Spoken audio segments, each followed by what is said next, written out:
And hello, everyone, and welcome back to Two Guys in a Bible here on Fulfilled Radio, a voice you can trust. My name is Don K. Preston. I am the president of Preterist Research Institute of Ardmore, Oklahoma. And over there to my east is William Bell from Memphis, Tennessee. William, great to see you again. Thank you. Good to be here, Don, and looking forward to a good evening spent with you in Absolutely. discussing. Well, what we want to do, we were going to do this last week. Um, my computer would not come on. Um, I spent over an hour and a half trying to get my computer to come up to operate. And as it turns out, it was a problem with the local provider. It wasn't my computer at all, because at the time I was suffering problems here in my office, Jan was having problems over at the house. And Hmm. of course, I didn't know that at the time. And finally, I just gave up and I went over to the house and she goes, "What are you doing back over here so soon?" And I said, "Well, I can't get on the internet." She said, "Well, that makes two of us." Huh. So at least it wasn't just my computer. But anyway, we weren't out able to be with you last week, folks, to do a review of my debate with Tristan Gabriel, which was on the 10th. Pardon me, just slightly over a week ago. Of I got something going on here. I've got to clean my one lens of my glasses here. I wear reading glasses that only have one lens Why because is that? I had the operation on this eye. Well, okay, it sort of kind of improved it, but I couldn't get it on this eye because I've got damage to the cornea or to the Hmm. lens rather. And the doctor told me, he said, it wouldn't do any good to put a lens in this eye because of the damage you've got to your lens. So he said we would first have to correct the lens damage. The lens damage is from me working on my old cars and grinding and getting stuff in my eye and all that kind of stuff. Uh, and he said the trouble of it is the damage is sufficient that I don't even know that we could correct it. So he said, I think you're just going to have to live with it, wearing reading glasses to help your right eye. And then, since this one is better, just knock the lens out of that side. So that's what I do. Right. I am definitely high tech. I want to tell you that. I see. So, anyway, William and I know that Mike Sullivan and I talked about my debate with Tristan Gabriel. He felt, as many, many, many people do, that Tristan was just really a travesty as a debate opponent. He uh, he made not one single exegetical argument. All he did was ridicule. He made basically one emotional argument throughout the entirety of the debate. And I want to set the stage here a little bit.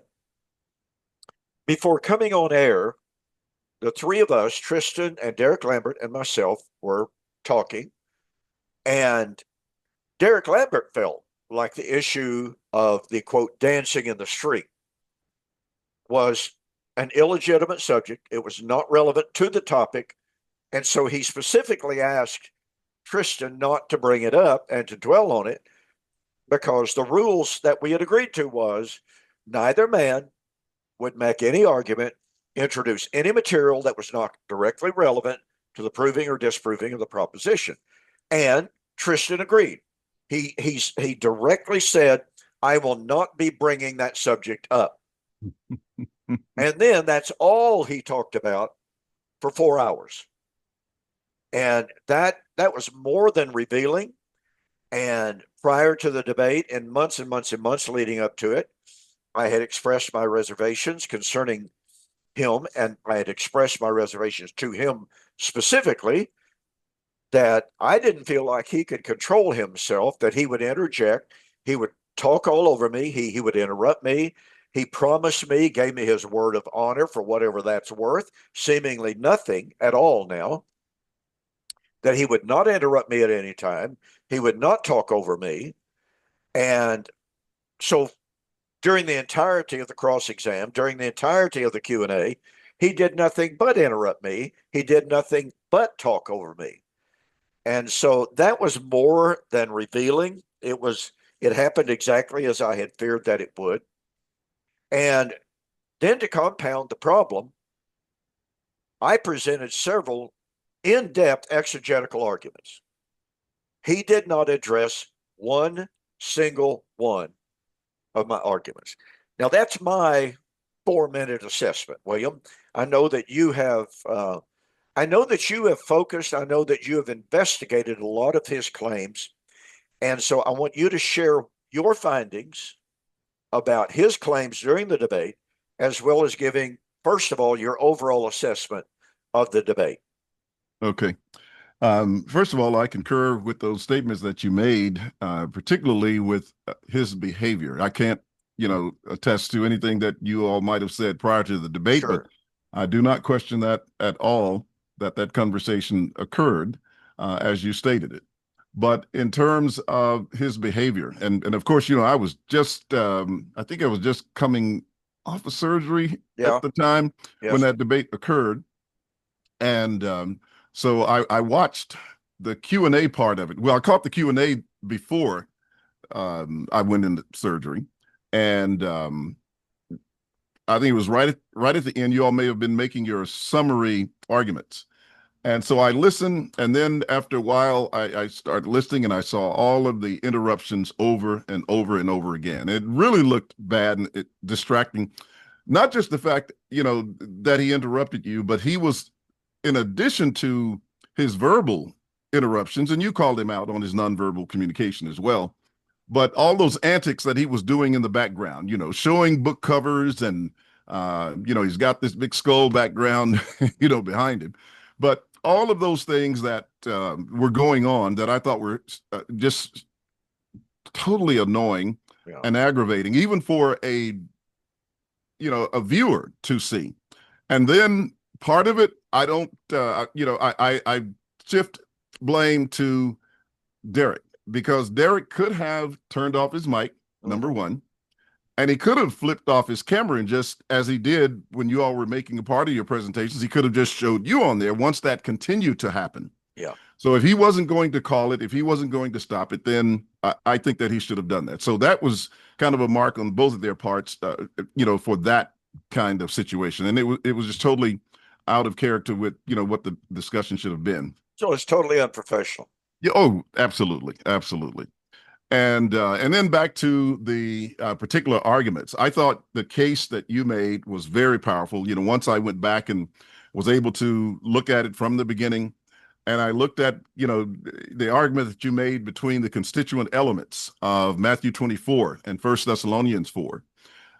Very clear, very precise argument that even he acknowledged, even though he didn't want to agree with it, but he had to acknowledge.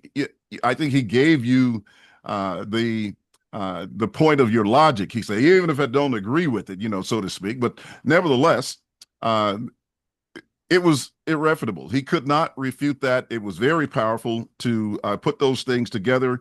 You showed that the sign that they were to see was the fall of the temple, and that manifested the sign of the coming of the Lord.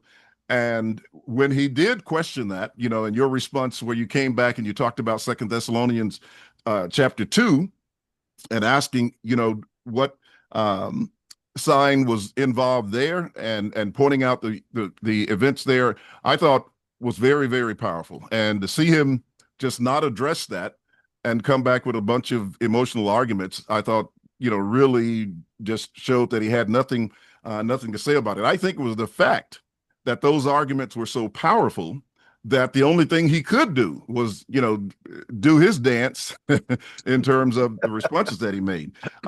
Excellent chart on what the Jews believed compared to what the Bible taught. I sat there and I looked at that and I said, this is everything that he's arguing in the debate. It was what the Jews believe. And laying it out so very clear in terms of, the Messiah fighting, the Jews wanting an earthly king, whether the kingdom came with observation, and coming to Mount Zion, and then the gathering. When you talked about the gathering, man, that was very powerful, and no way that he could have argued that that was a literal gathering. I kept waiting on you to throw in Ephesians 1:10. I don't know if you ever did.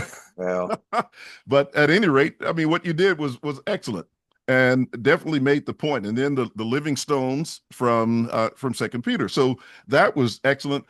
The circumcision made with hands versus not made with hands. All of those points were so very clear, laid out in one chart that everybody could look at. And that chart will preach anywhere, anytime, oh for yeah. anybody. You know, it was just powerful. And then, you know, of course, you went to Luke 17 and compared that with Second Timothy chapter 4, and demonstrating that the kingdom did not come with observation. Just a powerful lineup of arguments that were presented there. Another point that I liked was when you went to Colossians and you talked about those who were dead in sin and alienated in their minds. And here they were prior to 70 AD, having gone through this conversion of coming from death to life. You know, again, making another excellent point on that particular argument and demonstrating, you know, basically this is a legal argument, if you please, from the standpoint of God's. It's a judicial argument Yes, in it terms is. of their transformation. Another powerful one was Hosea, First Corinthians. You know, he tried to say a couple of things about First Corinthians, but you know, assuming that it was some type of physical resurrection, or you know, because that's the basis of his emotional arguments. I mean, Sure. that he's arguing that. But with Hosea chapter 13 and also 1 Corinthians 15:55 was very powerful. And then you have the one where you talked about God coming down from Isaiah chapter 64, not physical, not visible, and not material, and the people, you know, trembling at his presence. So all of those were good. And then we get to the opentasis argument. And one thing Tristan argued about that is not true. He kept saying, and this is how he wanted to make stick his argument, his emotional arguments, and his arguments related to, you know, the brain, et cetera, and what people think and all of that. He kept saying, well, Don, you're using a Greek oriented concept, and that's all physical. He said, that means physical. And you're trying to use it in this, you're talking about it's Hebraic, but you're using a Greek term that's steeped in, you know, human physiology, so to speak, something to that nature. Yeah. That was the idea. So when he made that argument, I said, I'm going to go look up this word. And I went and looked it up to see if that word was only, you know, the etymology of it was only related to Greek. No, it's not. And it's not. When you look at, and it will tell you that the strongest correlations between the use of God with the term are found in the Septuagint and in the New Testament. The strongest is in the New Testament, of course, obviously, sure. 1 Thessalonians 4 and Matthew 25. But it also showed the usage in the Septuagint. But then it said in the classical and in the papyri, they used it pretty much for common everyday usage, but also it's connected with God as well and meeting a deity. And that's way outside of the realm of, you know, Grecian literature. Yeah, and it's outside the visible. Yes, exactly. Outside of the visible as well. So you're talking about, you know, that word being used with a God. Now, I also, back during the time I was teaching on the book of Revelation, excuse me, that's what I'm teaching on now. Yeah. When I was teaching on the resurrection, I started making some correlations between Exodus 19 and First Thessalonians 4. Mm. Now, I see a ton of correlations between the two. And one in Exodus 19 and verse 17, you have the word used there. And I didn't catch it at the time. I just noticed that they were different words. And I just said, oh, this says sunantasis. And then you have apentasis. Well, it never occurred to me as I was looking at it at the time that soon was just a prefix. Yeah. That just meant with, so to speak. And then you have apentasis, that's a prefix apa. And so I said, well, the basic word here is untasis. Duh. and it means to meet. And here's Moses on Mount Sinai and the children of Israel meeting with God. And when you look back at some of the other passages in the Old Testament, I think I went to Genesis and looked up a couple of passages. And the only difference I saw was as far as that meeting is when there was the sunantasis, which is used in Genesis and maybe in some other places, it was that they went to meet and then that company or both companies would return back to where they were before. But when it was the apentasis, that's where you have the escorting, going to meet and then coming back to escort them to where that destination was. And so I looked at that and I said, well, he just blew that and made his whole argument or a large portion of that argument in trying to resist you on that from that word apentasis, and it just didn't, it doesn't hold up. And which again showed that, here's the Hebraic language that goes beyond the Greek, goes beyond the Septuagint, because the Septuagint is quoting from that. It's taking the language from the word kara, which is the word in the Hebrew. So that shows an older origin of the use of the term all the way back to Genesis, compared to something that might have been used in the 3rd century when the Septuagint was translated. So those were just some of the observations that I noticed in the discussion. Now, but go ahead. Let me make an observation here. Yeah. When he tried to say, well, Don, apenthesis is a Greek word, and you're always talking about the Hebraic thought and what have you. He was trying to contrast Greek between Hebrew. Well, certainly there can be, but as you're pointing out here, apenthesis finds its roots in the Old Testament, in the Hebraic world. And so it's not legitimate to do what he was trying to do and focus on a literalistic application of apenthesis. But of course, that's the whole point I was making, that I make in my book, that you have Hebraic thoughts being expressed in Greek words and terms. And this is where we can appeal to modern scholarship, that is acknowledging more and more and more and more. There are two realities here. And I'm talking everyone from Andrew Perriman to Scott McKnight, R.T. France, N.T. Wright, and what have you. They're recognizing that while the New Testament was written in Greek, lying behind it was Hebrew thought.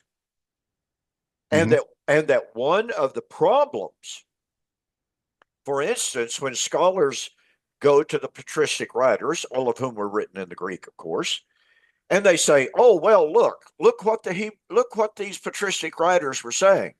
Many scholars have noted, well, it's true that the patristic writers were writing in Greek, and they even quote the Old Testament. However, and this is noted by Richard Hayes, by the way, in his book Echoes of Scripture. Richard Hayes points out that while it's true that the patristic writers quoted from the Old Testament scriptures, they had been Hellenized to such an extent that they had lost the Hebraic meaning, and that they were putting Grecian concepts, which were far more literalistic, onto the Hebraic context, and thus destroying the original meaning. And there's a scholar by the name of Graydon Snyder. I have the quote in my files. If anyone wishes to have it, I'll be glad to send it. But he says, at a very, very early stage in the life of the early church, what happened was you had all these Gentiles being converted. They're pagans. They're thoroughly Hellenized. They have no background in Hebraic thought, Hebraic literature. They have no background in Hebraic apocalyptic. And so what happened, they started looking at the language that was being used in the synagogues, the Christian synagogues by this time. Being unfamiliar with the Hebraic nature of the language, they started applying the literalistic Grecian hermeneutic. And all of a sudden, they started expecting a literal end of the time-space continuum, which was never to be found in the original Hebraic thought. Mm. It's quite a statement. And, you know, he's a recognized scholar, all academic and all this kind of stuff like that. But that's something that we have to look at. And this is what Tristan was completely, totally missing. Completely and totally missing. He was saying that I was wrong to appeal to the Greek apontesis, not when you understand that apontesis finds its root and true meaning and background in the Hebrew world. Yes, very, very true. The smoke screen, the dust cloud that he was that he was just throwing up, really just made your presentation, your argument stand out. And I will say, on the close that you did, man, that was so powerful. That was so to the point. It just tied everything together so beautifully. You know, it was like a fighter got his man down, and man, he's taking him out. You know, he's wasting no time to really take him out. But that's what happened in that close. So, and then, you know, as I was thinking about the debate before I'd even did any reviews, I'd already kind of formulated what I was going to say about it. And then comes this Chat GPT assessment of the debate. Oh, yeah. That I happened to go on Facebook and I saw with this guy, I think his name was Jacob something. Wilbert. Gilbert. Gilbert, okay. Yeah. And he said that he just took the transcript of the debate, put it in Chat GPT, and while I'm almost thinking about Aaron when he talked about the golden calf and what the people said. He said, out came this golden. But, you know, and it just a beautiful review of the really debate was. that showed it for what it was. And I think it must have really got under their skin because, you know, they went back and did another little review to try to balance that thing out.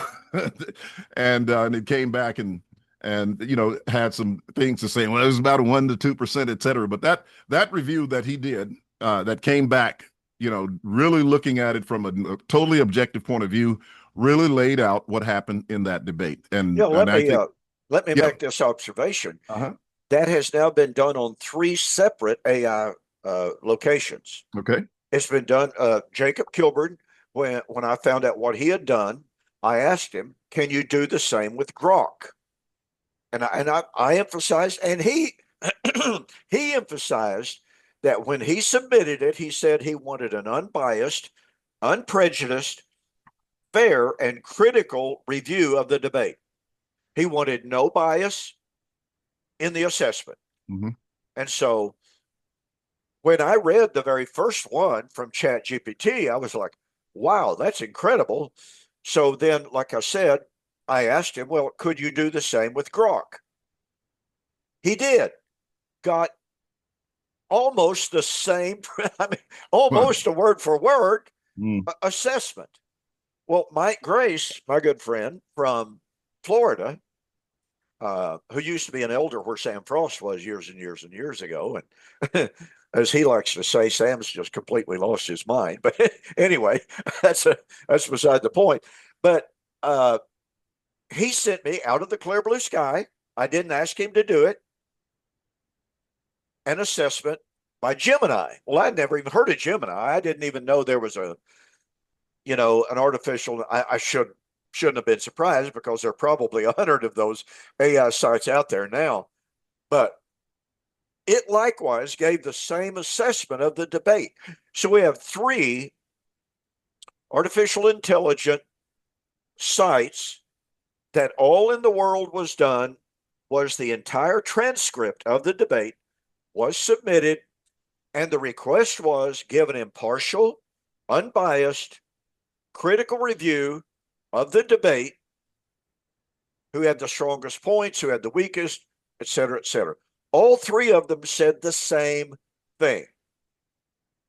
Tristan Gabriel lost, and he lost badly because all he did was argue from an emotional perspective. He made no exegetical arguments.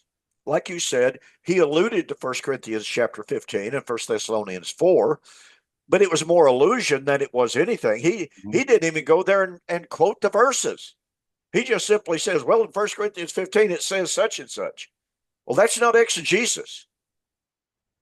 And so I thought that was very, very impressive when three different artificial intelligence sources came back with the same identical assessment. I'll throw this in. I posted, or that was posted on YouTube, and in the comment section, one individual, and I felt from the very beginning of reading the assessment or the comment, I felt that the poster was a shill poster. I felt that they were someone from Tristan's camp that was just going to try to find any fault whatsoever. Mm-hmm. So anyway, this person said, you ought to be ashamed of yourself for appealing to artificial intelligence and asking it to support you. And I wrote back and I said, in the first place, I believe you're a shill poster. I just said so. I said, there's something wrong with your post. I don't believe that you are legitimate. They said I was a full preterist, but that debate changed my mind. And I just told them, I said, well, I will simply say this with all due respect. If that debate took you from the full preterist camp to the camp of Tristan Gabriel or whatever, then you weren't really much of a full preterist. I agree. And I just told him, I said, he made no exegetical arguments. I made several, and he did not answer any of them. And I said, now back to the AI. I did not submit the request at all. So you're completely out of line for accusing me of submitting the request and asking for a favorable result. I said, somebody that I didn't even know was going to do it submitted it and specifically asked for an unbiased, unprejudiced, impartial review. And I said, so your accusation here is completely out of line, and it's not fair and it's not honest. So they kind of disappeared from the discussion about that time. Also to be fair in assessing the debate, we need to give a little bit of time to Tristan's appeal to his arguments in terms of believing that he can negate the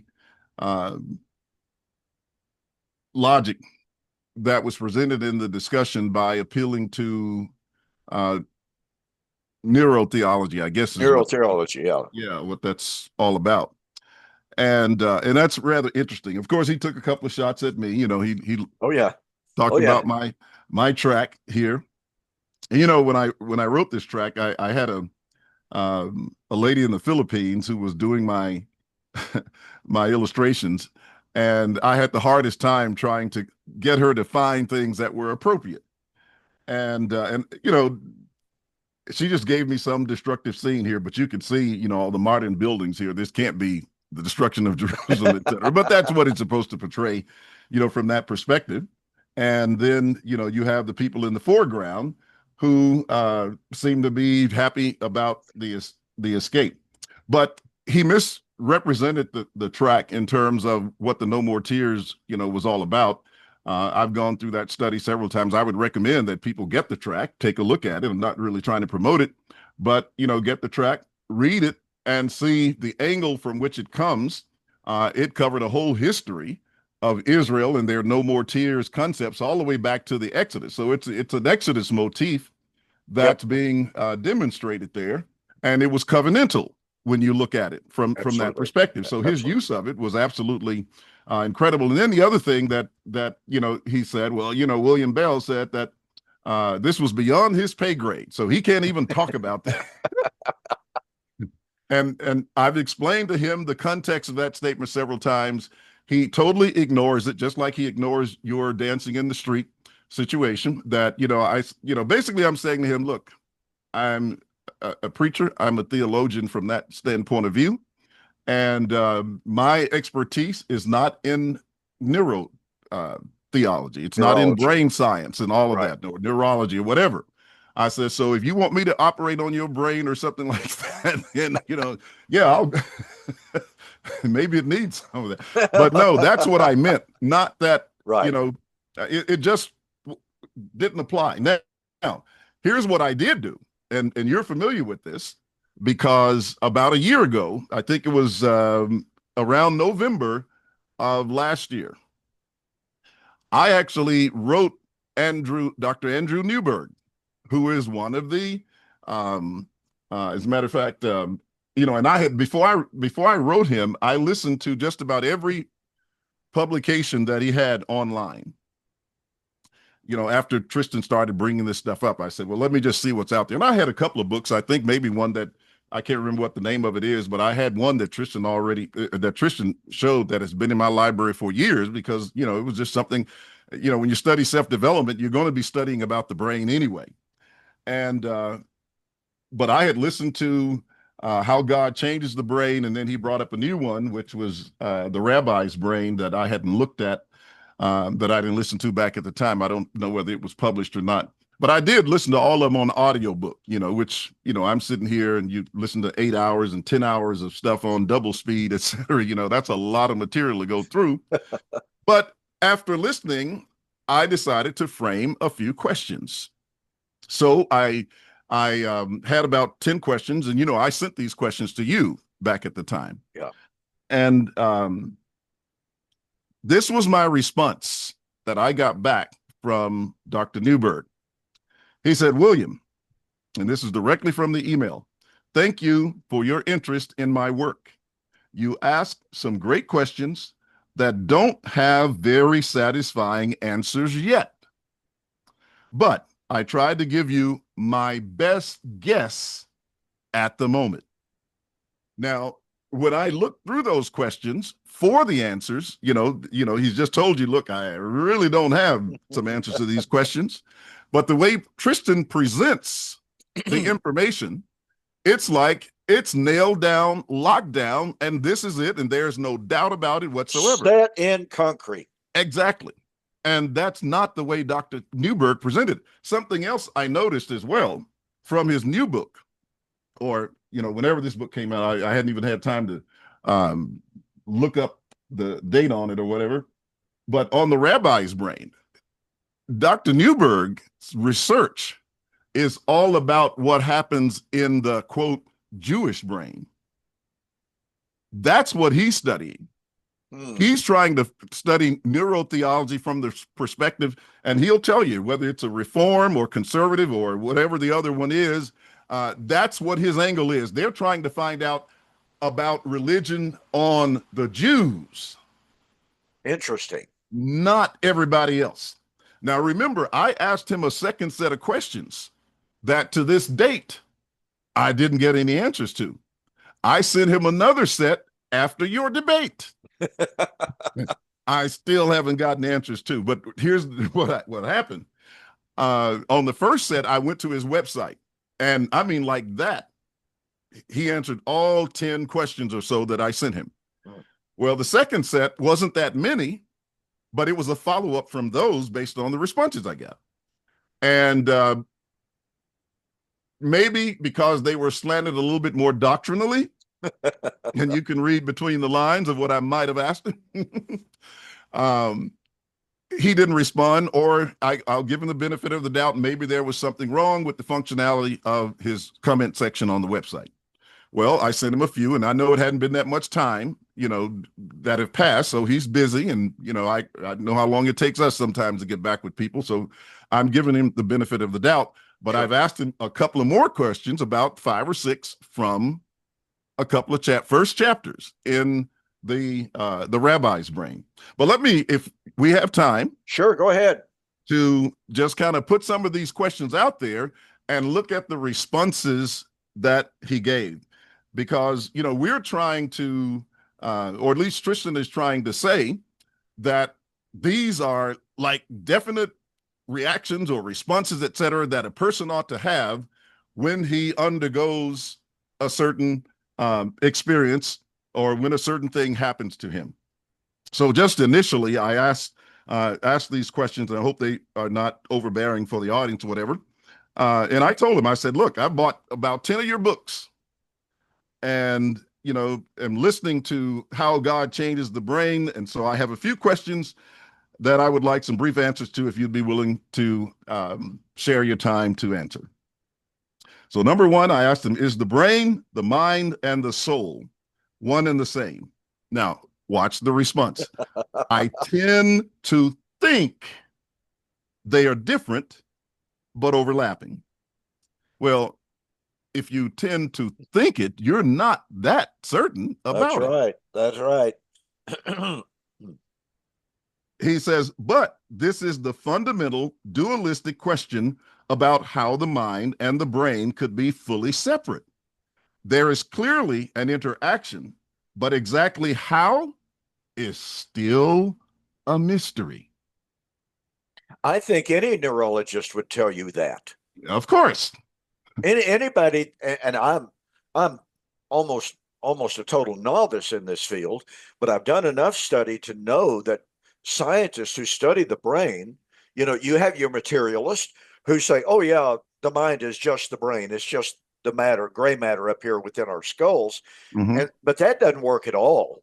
And those neurologists and brain specialists who actually really delve deep into this, who are not just raving atheists, materialists, et cetera, et cetera. They said, no, no, no. The mind is much more than the brain. Mm-hmm. And it's not limited strictly to the brain. But go ahead. Yeah. Number two, I asked him, I said, is the brain separate from its functions? His response, the physiological functions are part of the brain, but the cognitive and emotional experiences we have are probably related to the brain, but unclear if and how they are separate. Again, you see the tentativeness in his words. Yes. Does the brain, number three, does the brain continue to function in death, or does it die and decompose with the body? As far as we can tell, the brain decomposes just like the body. However, whether our human consciousness goes on beyond death, again, is uncertain.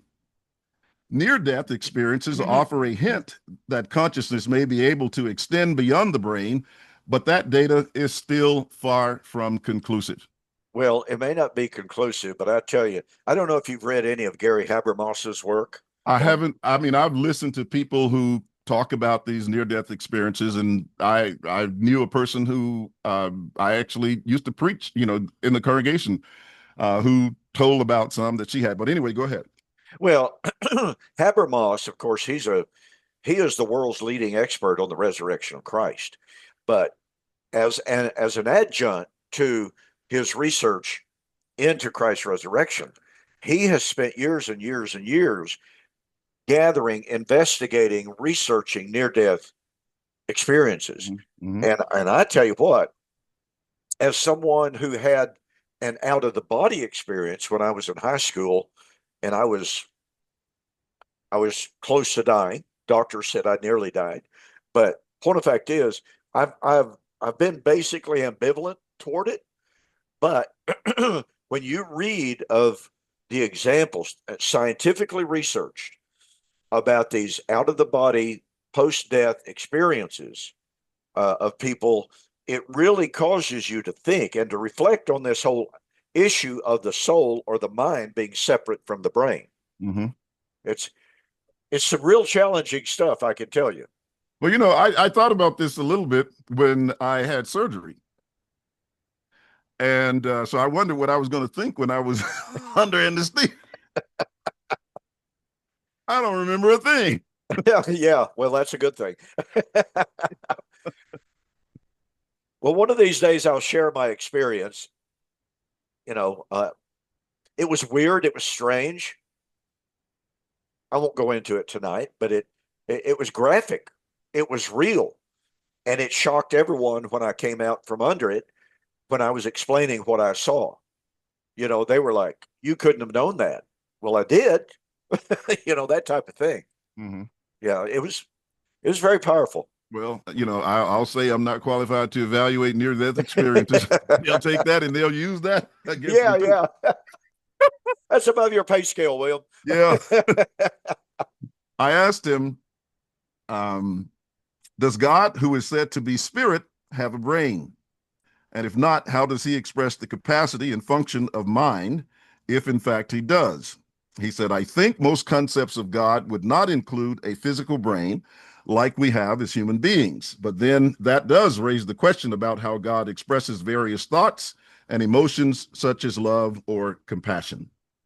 Um, which means that if you're going to talk about the brain and you talk about the brain from the standpoint of a non-corporeal being, then you can't be talking about functions of a physical brain, No. for the expressions of thought and all of that. So that's something to think about. The next question was, do you believe in angels or spirits, that is, non-corporeal beings? And if so, do they have a mind capable of thinking and feeling? I am uncertain about such things.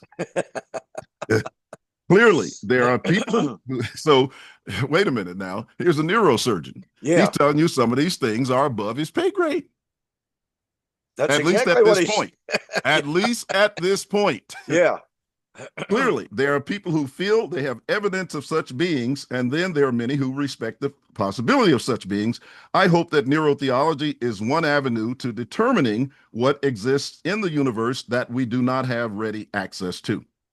And I asked him, do experiences of God, for example, love, hate, or hatred of sin, mercy, goodness, kindness, etc., demand that God have a physical brain, or are these experiences possible without a brain? He said, I would think that they are possible without God having a physical brain. Whether they are experiences that extend beyond the human brain is another mystery. Above my pay scale.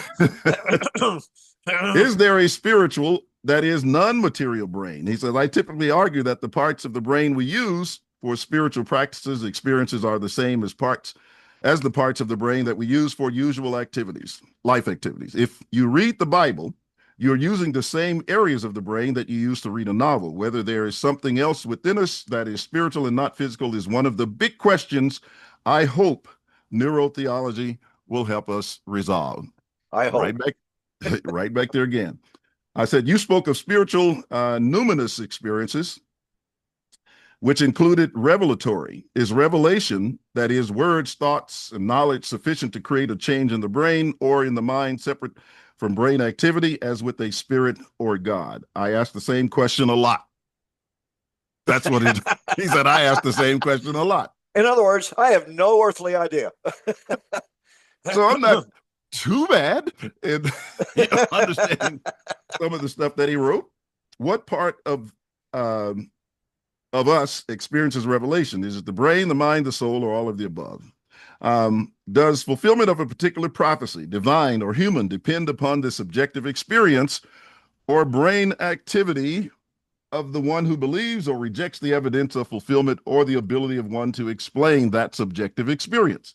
I think the brain is usually part of the overall process, but as with all of my answers, it is not clear how much our brain, mind, soul, spirit are involved. Now, you're going to tell me you're going to build a doctrine on that based on an authority who says what he just said. I would also encourage you to think about how you might define these different terms, since everyone has their own interpretations, but also think about how they might interact, which is an important part of defining them. Now, he says at the end, I hope these answers help. Keep asking questions. Thanks for your time.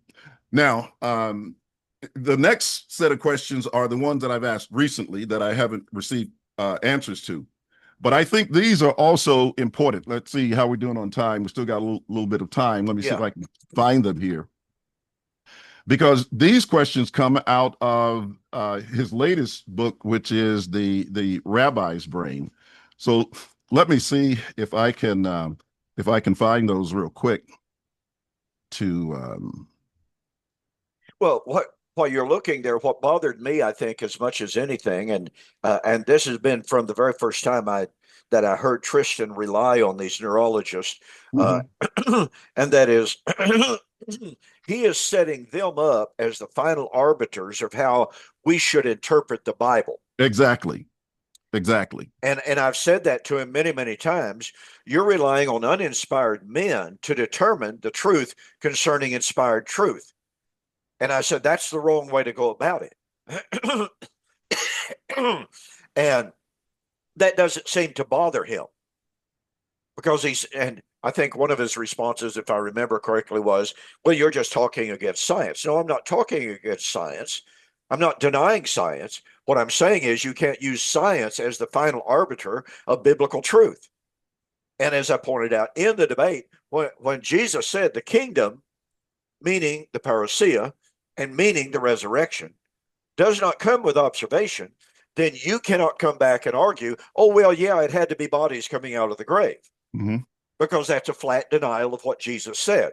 No matter what Mr. Newberg says, no matter what anybody else says, when Jesus identifies the nature of his parousia, the nature of the resurrection, the nature of the judgment, and it has nothing to do with what is optically observable. And when Jesus says, here's the sign that it happened, the sign is the fall of Jerusalem. And anyone who listened to the debate knows Tristan did not touch that argument top, side, or bottom. Absolutely didn't even address it.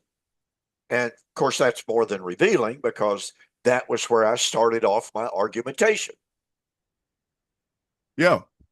Again, I'm just shocked at the way he tried to use that as a basis for objecting to your arguments. And it was just totally irrelevant. Here's some statements that I make leading into these questions. I'll try to get through these rather quickly. All right. On page 14 of your book, I asked him, and that's the rabbi's brain under the heading tapping into the rabbi's brain. Because remember, as I said, what he's trying to determine, and particularly done, because I think he's a priest as well, a member of the Kohanim. And so what they looked at was the passing down of that Y chromosome. And this is really the area and the focus of a lot of his study.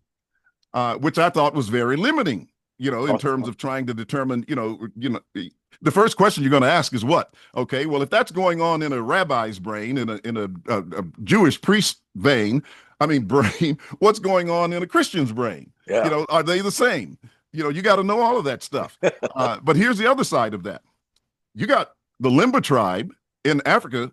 When I looked up some of that, their history takes them all the way back to the Babylonian captivity and everything else. That's true. As a group of priests, and they're still practicing some of the very, sacrifices and everything that the Jews practice. I didn't hear him say a thing about tracing them in terms of his research. So why would you leave that out as a scientist if you're going to do that? The group in Ethiopia, the philosophy Jews as well. Yeah. They're recognized as one of the oldest, quote, Jewish groups on the face of the planet. Well, they'd almost have to be with the Ethiopian eunuch, right? At least from there. Yeah. As far as Christians are concerned, but, other Jews there.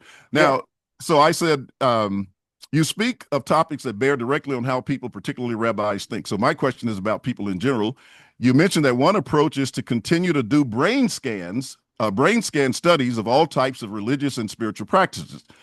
It is from that data you propose to deepen your understanding of how Judaism or a particular religion and its experience manifests in a particular people as one piece of the puzzle. Next, you speak of understanding the brain by exploring what a rabbi actually thinks and feels. You state that determining the phenomenology of religious experience is a fundamental requirement of any neurotheological scholarship. Without assessing what the person is thinking, grasp that now, without assessing what the person is thinking, we have no way of knowing how to interpret a brain scan. That's on page 14 and 15. So here are my questions. All right. You state that in order to understand what goes on in a person's brain neurologically, that number one, brain scans must be done and evaluated. And number two, without assessing what a person is thinking currently, there is no way of knowing how to interpret brain scans, although emotional centers may show activity from the brain scan. And I asked him if that is correct, because it's coming directly out of his book. Secondly, if the only way to accurately obtain correct information is by asking what a person is feeling, what percent of certainty would a neuroscientist or the common person have in determining what effect a certain experience has or had on an individual? Now, Leora and I used to joke about this all the time. She'd always tell me she could read my mind. And I would always quote to her 1 Corinthians 2 and verse 9, somewhere in there where it's... Well, man knows the things of God except the spirit of man that is within him. Exactly. I said, so unless I reveal it, you don't know. And we had lots of fun over the years talking about that, even though a lot of times she's right. Yeah. And then thirdly, could it be proven that a single event or experience, no matter how small or great of an impact, would yield the exact, precise, phenomenological response or religious experience uniformly across two or more people or tens of thousands of them? There's a great question. Fourthly, is there any current means via brain scans or otherwise of assessing the thinking of people who are deceased or whose brains have ceased to function in death? Fifthly, have you tested or observed brain scans from people under anesthesia to determine what they were thinking during that time via questioning or other methods? In such cases, no wonder he hasn't answered you. In such cases, the person may be undergoing a very consciously painful operation, but have no knowledge, feeling, or memory of the pain during the operation. And you know what inspired that one? Sixthly, if the only way to determine the thoughts, feelings, and experiences that a given individual may have or be measured is through first-person account, how scientifically accurate would it be for anyone to claim they could know the thoughts, feelings, or experiences of people who lived during the time of King David or Nero Caesar? And that's it. Oh, those are some fantastic questions. No wonder he hasn't answered. Well, I don't know what the reason is that he hasn't answered, but I think, when I read that he was just trying to find out how the brain works for Jews, rabbis, yeah.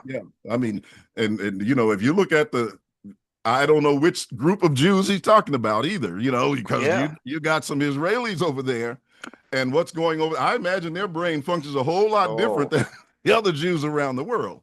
Certainly from those in New York City. Exactly. Yeah. Well, like I said, those are some absolutely fantastic questions.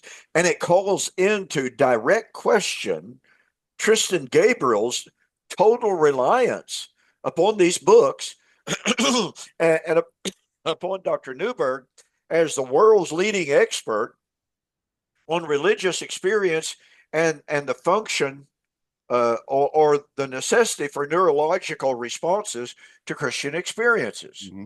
I mean, it calls everything that he said into question, because when the world's leading expert on this subject, number one, is limiting himself to Jews, rabbis, and number two, when he says, boy, those are some really good questions, and I don't know the answers to those questions. Yeah, that's some pretty serious stuff right there. And I had never read any of that. I was completely unfamiliar with the work of Dr. Newberg. And so, all I knew is what the Bible was saying. I knew the testimony. And if you'll remember, William, at the very beginning of the debate, when I was pointing out the coming of the kingdom, the transformation to immortality, et cetera, and conversion. I said, I'm not denying for a moment, not even for one moment, that there was a great deal of joy, that there were neurological issues going on. Mm-hmm. And I pointed out the Ethiopian eunuch. Here's a man says, see, here's water. What Yes. hinders me from being baptized? Well, if you believe, you may. I believe that Jesus is the Christ, the Son of the living God. They stopped the chariot, went down into the water. Philip baptized him. And the eunuch went on his way rejoicing. And I even asked the question, well, what type of rejoicing would Tristan Gabriel consider to be appropriate? Well, he has no answer for that, because what you hinted at in your questions there to Dr. Newberg was, how do you know? Is there a way for you to determine whether the neurological response in one group of people is going to be the identical neurological response to people throughout the world? And I think that's an extremely valid question. It's an extremely valid issue. And I believe your camera locked up on us, William. Are you still with us? Well, pardon me. It appears we've lost William for the moment. Don't know why, but William's input there is really, really excellent. Now, during the debate, everyone who watched knows that Tristan's number one argument was, well, Preston says that Christians were dancing in the streets throughout the world. And he scoffed, he ridiculed. By the way, folks, ridicule is not refutation. And William just texted me that they've got a power outage in Memphis. So I'll just go ahead and close out here. But let me point out a few things on this issue of dancing in the street. And Tristan says it would be absolutely sinful. He said it was evil to believe that there could be rejoicing at the same time Jerusalem was under siege. Well, let me see here. In Exodus 15:20, when the children of Israel were being delivered from Egypt and the Egyptians were being destroyed, then Miriam, the prophetess, who is the sister of Aaron, of course, took a timbrel in her hand, and all the women went out after her with timbrel and with dances. So it raises the question. And look, I wasn't going to take the time in that debate to go through an awful lot of this, because the argument is irrelevant to the issue. Was there a resurrection in AD 70? But since Tristan Gabriel brought this up, that it's evil to think that there could be joy and celebration at the same time as suffering, then we've got to consider what the Bible has to say about that. So once again, in Exodus 15, starting with verse 20, here are the children of Israel being delivered. Miriam and the other women, they gathered up their timbrels and they danced at their deliverance from Egypt. And yet at the same time, there are the Egyptians who were drowning. Was that evil on the part of Miriam and the ladies? Then we go in 1 Samuel chapter 18, chapter 21, chapter 29. This is when David killed Goliath. And David and his men are coming back into the cities. And the women went out in front of them. And it says in those passages, the women sang as they danced, and they said, Saul has slain his thousands, and David his 10,000s. So here is Saul who has been slain, and the women are singing and they're dancing in the streets. Was that evil on the part of the women? And then we have 2 Samuel chapter 6, verse 14. Then David danced before the Lord with all of his might, and David was wearing the linen ephod. Now, what's the circumstance here? Well, they've just got the Ark of the Covenant back by defeating their enemies who died. But David danced before the Lord with all of his might. Now, would I have brought this up in the debate, I would have asked the question. I would have challenged Tristan to tell us if any of these examples of dancing in celebration of victory over their enemies was evil. Like he said, what I said was evil. You know, this gets into the absolute, may I use the term hypocrisy? Well, I will use this. Perhaps Tristan is just completely ignorant of how often throughout the Old Testament, especially, God would defeat the enemies of Israel and the people would sing and they would dance.